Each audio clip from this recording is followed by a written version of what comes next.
कौन कहता है कि कामयाबी मुकद्दर तय करती है?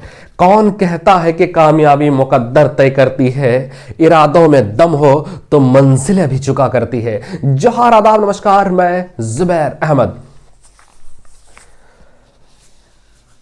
सपनों को सच कर देंगे हम, लेकिन हमारी बहुत कठिन रास्ते हैं, बहुत कठिन सफ़र है। इस सफ़र पे अगर तुमने तय कर लिया, इस सफ़र को तुमने झेल लिया, तो हम भी तुम्हें विजयी का माला पहना देंगे।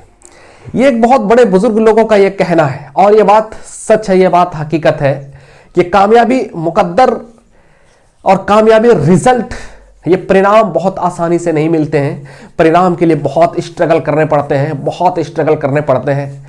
मैं भारत देश 15 अगस्त 1947 को जब भारत देश आज़ाद हुआ था, तो भारत देश 15 अगस्त 1947 के पहले गुलाम था अंग्रेज़ों का, ब्रिटिश का।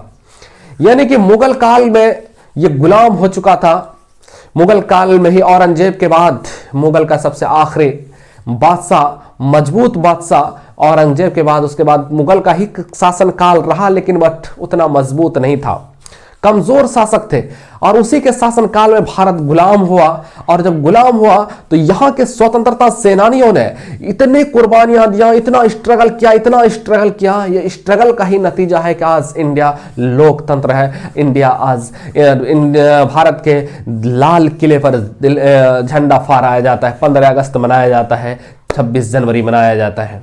यह उन्हीं की कुर्बानियां हैं। हजारों की संख्या में लोग मारे गए, लेकिन इंडियन ने सैल्यूट उन तमाम लोगों को जो लोग शहीद हो गए, तमाम लोगों को सैल्यूट, जिन्होंने अपनी कुर्बानियां दे दी इस भारत को आजाद कराने के लिए। आप सोच सकते हैं कि अपने जान की कुर्बानियां, खूनों का नदी बहा दिया गया। इतिहास गवाह है कि खून से लाल हो गई थी, रंगीन हो गई थी, लेकिन फिर भी इन्होंने हिम्मत नहीं हारी और लड़ते रहा। और उस वक्त तक लड़ते रहा जब तक कि भारत को आजाद नहीं करा दिया। और आप डरते हैं किस चीज से? आप किस चीज से डरते हैं? आप डरते हैं एक छोटी सी समस्या से। आप तो वो हैं जो कि आपके पूर्वज,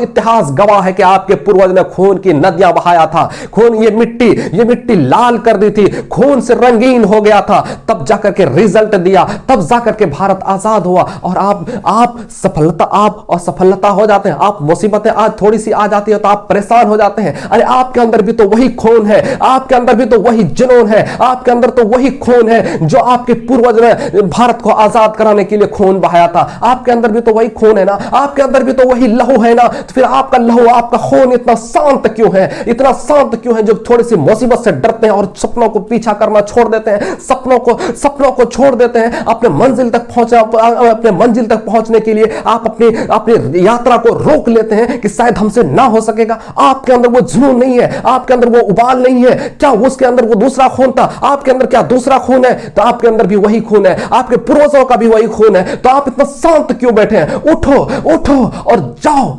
रिजल्ट दो। उस वक्त तक मत रुकना, मत रुकना जब तक कि आप कामयाब ना हो जाओ, जब तक कि कामयाबी के दहलीज पर कदम रख करके कामयाबी का दरवाजा ना खटखटा दो, उस वक्त तक मत रुको।